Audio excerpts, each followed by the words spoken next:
Le président de la République, Alassane Ouattara, est arrivé aujourd'hui à New York, aux États-Unis. Il va prendre part à la 69e session de l'Assemblée générale des Nations unies. La rencontre s'ouvre mardi.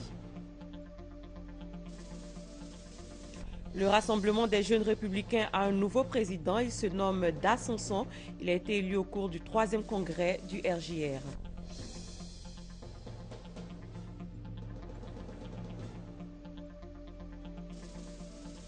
En sport, le COE Sport de San Pedro a battu en demi-finale allée de la Coupe de la Confédération africaine de football l'Athletic Club Léopard de Dolisie.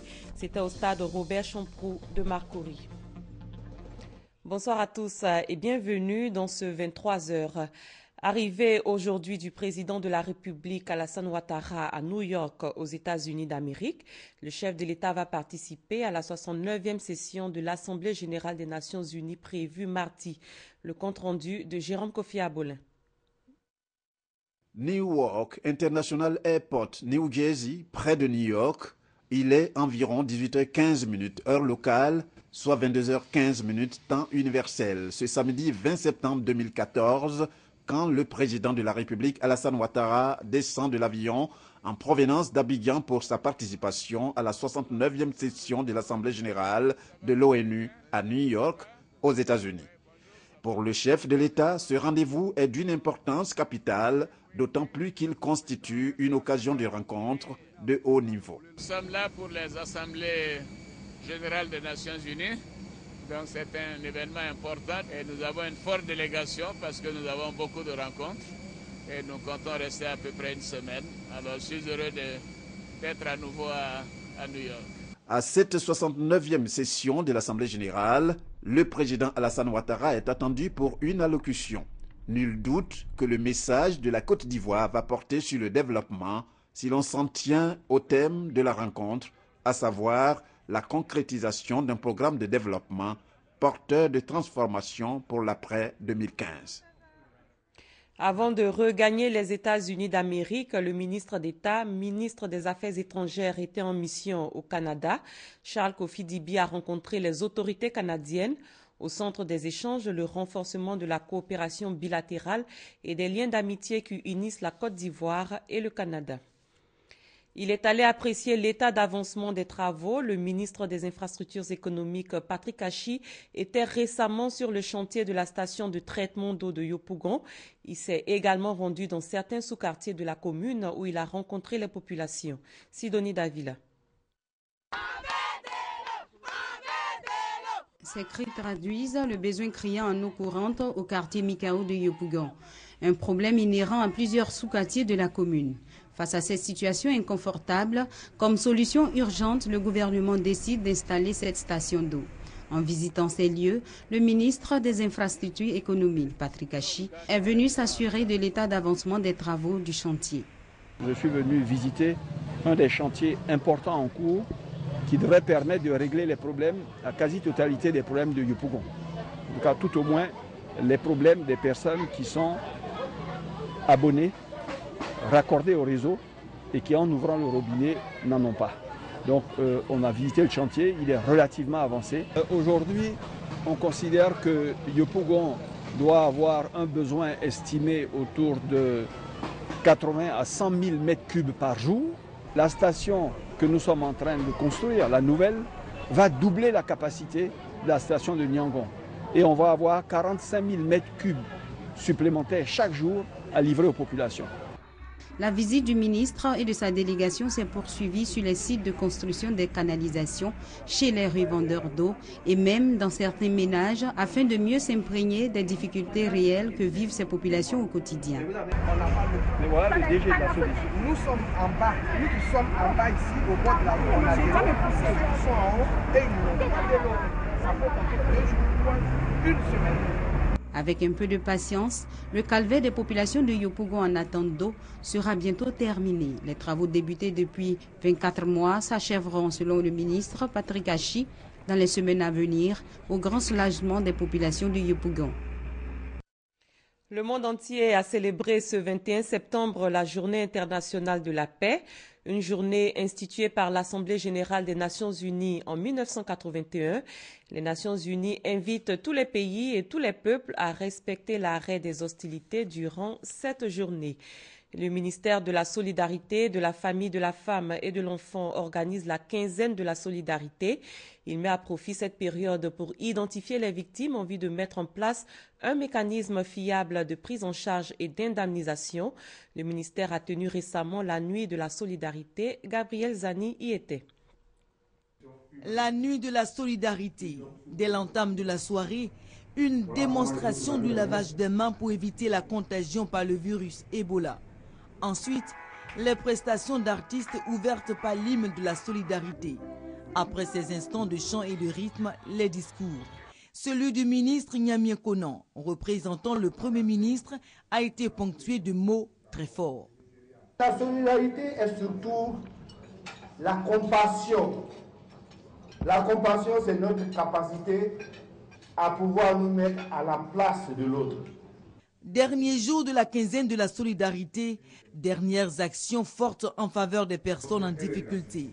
Des gestes de solidarité n'ont pas manqué. C'est le cas du jeune Abdelaziz, atteint d'une chondrodystrophie, développement anormal de la tête, des membres inférieurs et supérieurs. Malgré son handicap, âgé de 15 ans, il est titulaire d'un baccalauréat. Sa famille a reçu la somme de 5 500 000 francs CFA du groupe CUSODC pour couvrir les charges de son intervention chirurgicale. Nul n'a le droit d'être heureux, seul son sens le plus noble.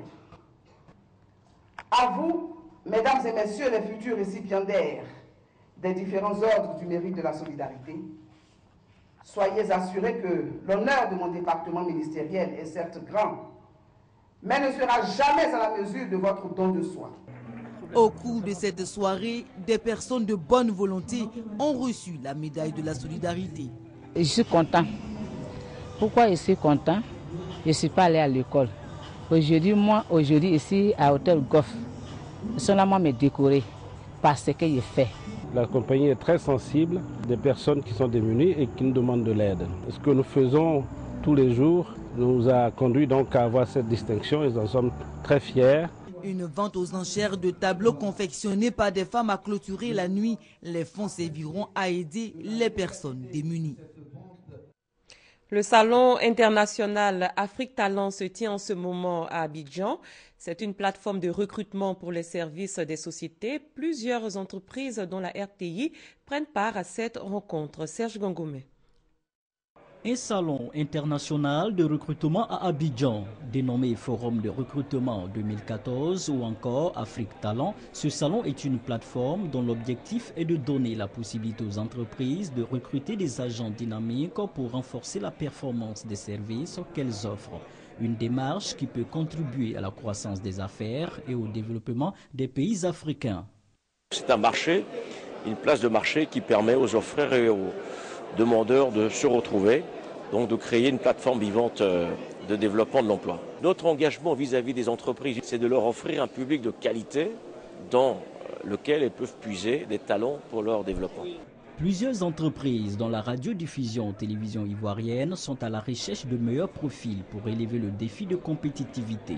Elles ont reçu les candidats et leur curriculum vitae. Nous avons des besoins aussi en recrutement.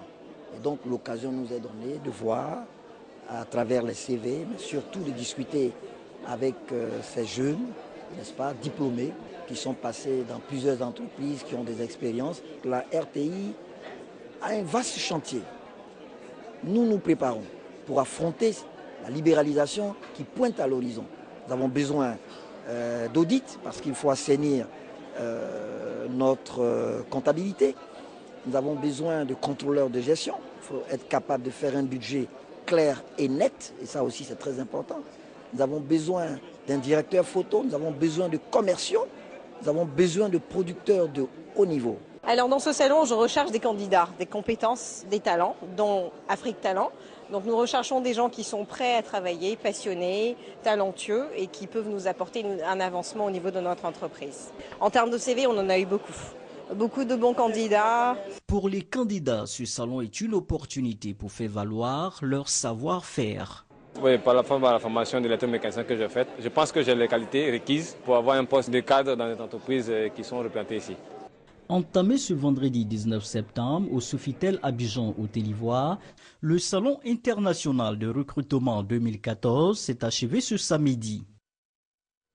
Ce dimanche 21 septembre marque la journée mondiale de la lutte contre la maladie d'Alzheimer. Plus de 35 millions de personnes sont touchées dans le monde. La maladie d'Alzheimer est associée aux personnes âgées, mais elle touche aussi les jeunes.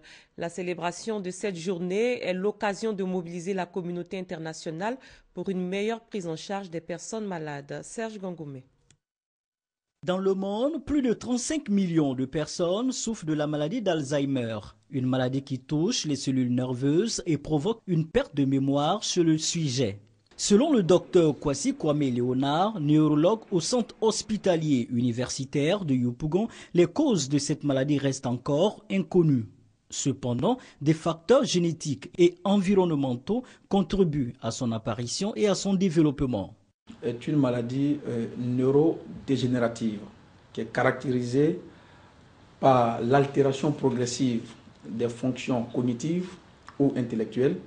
Il s'agit de la mémoire qui est la fonction principale, suivie du langage. Cette maladie va se caractériser au tout début par ce qu'on appelle les troubles de la mémoire. En Côte d'Ivoire, la maladie d'Alzheimer est une réalité et des cas sont même avérés. Il y a des cas de maladie d'Alzheimer, mais il nous est difficile de donner la prévalence. La maladie d'Alzheimer est une maladie qui est incurable. Tout sujet qui présente des troubles de la mémoire doit se rendre à l'hôpital pour qu'un diagnostic soit vite fait et qu'un traitement soit instauré de façon précoce. Selon les estimations de l'association France Alzheimer, ce nombre pourra atteindre 65,7 millions de personnes en 2030, d'où la sensibilisation et les dépistages précoces des populations. Le congrès du Rassemblement des jeunes républicains a refermé ses portes aujourd'hui. Il s'est soldé par l'élection d'un nouveau président, son nom d'Ascensan. Il succède à Karamoko Yayoro. Ahmed Traoré, Sidonie Davila. Ça y est, le verdict est tombé. D'Ascensan est désormais le nouveau président du Rassemblement des jeunes républicains, RJR. Il a fallu attendre plus de 12 heures pour connaître les résultats des urnes. Élu avec 600 voix sur les 3446 votants, soit 29,55% du suffrage, le nouveau président de la jeunesse du Rassemblement des républicains RDR affiche déjà ses ambitions. Les ambitions, ce sont les objectifs que nous nous sommes assignés, à savoir la mobilisation de tous les jeunes, le rassemblement autour d'un idéal. C'est la réélection du président Alassane Ouattara en 2015.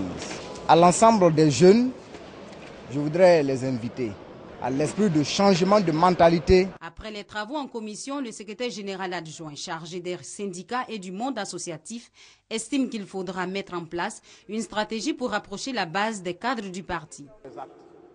Il est bon qu'on en parle pour que d'autres prennent cela comme exemple ici. Oui, nous tous, nous cadres, ne nous coupons jamais de notre base. Ils nous ont dit ici aussi dans les rapports qu'il y a des portes qui sont fermées depuis qu'on est au pouvoir. Le président du comité d'organisation, Yves Conan, a salué l'esprit de fraternité qui a prévalu lors du congrès et appelle les jeunes républicains à aller à la conquête du pays avec pour objectif la réélection du président Alassane Ouattara. Le Rassemblement des enseignants républicains a aussi un nouveau président. Il a été élu au cours du premier congrès du RER. La rencontre a eu lieu à Boaké, dans la région de Béké. Le reportage est signé nos confrères de RTI Boaké.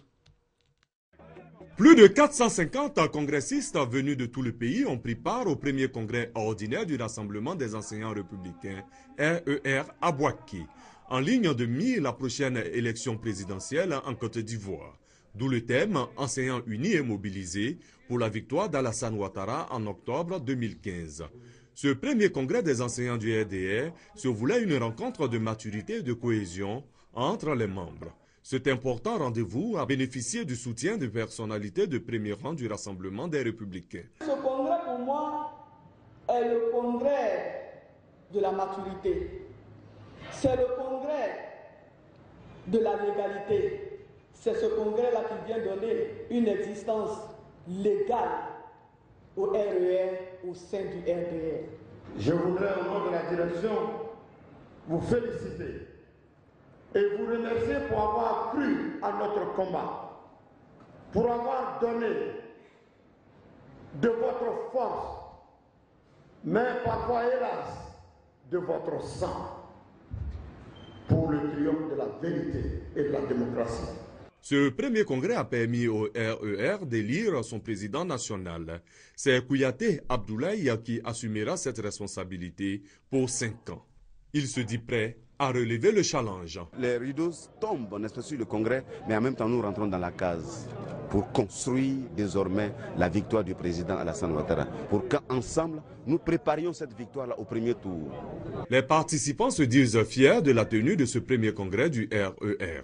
Pour cette occasion, le ministre Sidiki Konaté, membre du secrétariat général du RDR, a invité les enseignants à se mobiliser pour la victoire du président Alassane Ouattara. Cette victoire passe par le renforcement des liens entre les membres du RER et leur contribution pour la bonne marche du système éducatif ivoirien. Et un mot de culture, la fête de l'Igname a été célébrée ce week-end par le peuple Adjoukrou de la sous-préfecture de Lopou, c'est dans le département de Dabou. Le ministre de la Culture et de la Francophonie, Maurice Kwaku Bandama, a assisté à l'événement. Serge Gongomé. Cette fête de l'Igname représente chez le peuple Adjoukrou un moment de retrouvailles, de partage et de réconciliation. Elle est également le lieu où les classes d'âge font le bilan de leur réalisation dans divers domaines. C'est une fête d'Igname. C'est la saison des Igname, c'est la nouvelle Igname. En général, les gens, par exemple, chez nous, les gens qui sont les indécents, c'est-à-dire les 3 garçons qui se suivent ou les 3 femmes qui se suivent, c'est la coutume typiquement à Caen. Il y a des gens qui ne mangent pas l'igname comme ça, il faut une cérémonie préalable. Les jumeaux, par exemple, avec l'évolution des choses, nous en faisons une semaine culturelle. Le ministre de la Culture et de la Francophonie, Maurice Kwaku Bandama. Faute de visa, 415 ressortissants de la CEDEAO, candidats au Hajj 2014, sont encore bloqués à Abidjan. Cette situation est due, selon le directeur général des cultes, à un dysfonctionnement du système électronique mis en place par les autorités saoudiennes. Mais Samba Bamba était l'invité du Dimanche Magazine de ce 13h, présenté par Fatou Fofana.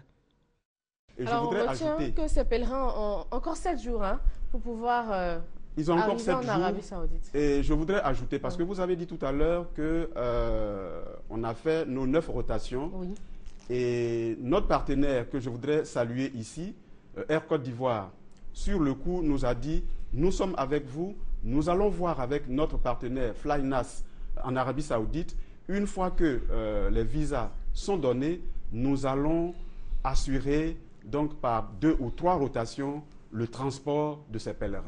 Donc je me dis que l'espoir est encore permis.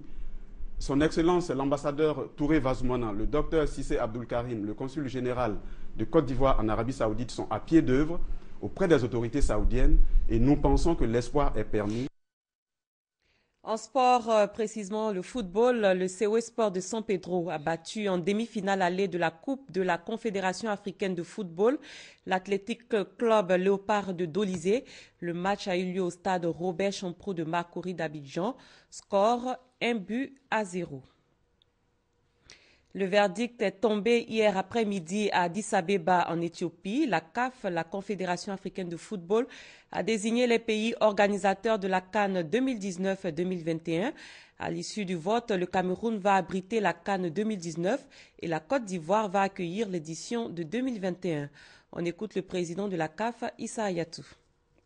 On a procédé au vote. Dans un premier temps, la CAN 2019 et ensuite la CAN 2021. Pour la CAN 2019, le résultat que nous avons obtenu à la suite de ce vote est le suivant. Le Cameroun, pour la CAN 2021, c'est la Côte d'Ivoire qui est venue. Boko Haram continue son avancée dans le nord du Nigeria. Le groupe islamiste contrôle totalement Gamborungala, une ville frontalière de l'extrême nord du Cameroun. Plus de 15 000 Nigériens en fuite affluent dans le nord du pays. Voici le camp de Minawawu dans l'extrême nord du Cameroun. C'est ici qu'affluent depuis une semaine des milliers de réfugiés nigériens qui ont fui les attaques de Boko Haram. Installés d'abord dans un camp de transit, non loin de la frontière avec le Nigeria, ils sont transférés progressivement dans ce nouveau camp d'une capacité de 40 000 personnes. Dans cette tente, dressée par le HCR, quelques infirmiers débordés tentent de soulager les plus faibles. Les malades, c'est jour et nuit, c'est comme ça, jour et nuit. Ils nous viennent ici étant fatigués, certains même malnutris. En une semaine, le camp compte déjà 11 000 personnes. Selon les prévisions du HCR, ce chiffre devrait passer à 20 000 dès la semaine prochaine. Et les besoins sont immenses. Il faut des abris, des vivres et surtout de l'eau en grande quantité. Nous avons tous constaté qu'il n'y a que 3 points d'eau pour une population qui va avoisonner en bientôt 20 000 populations. Les matériels, les points d'eau sont à multiplier. L'école du village de Minawawu est déjà saturée. 2400 élèves et seulement 11 enseignants. Personne ici ne parle le Haoussa, la langue maternelle des enfants nigérians qui ont interrompu leur scolarité. Ils ont les problèmes de communication.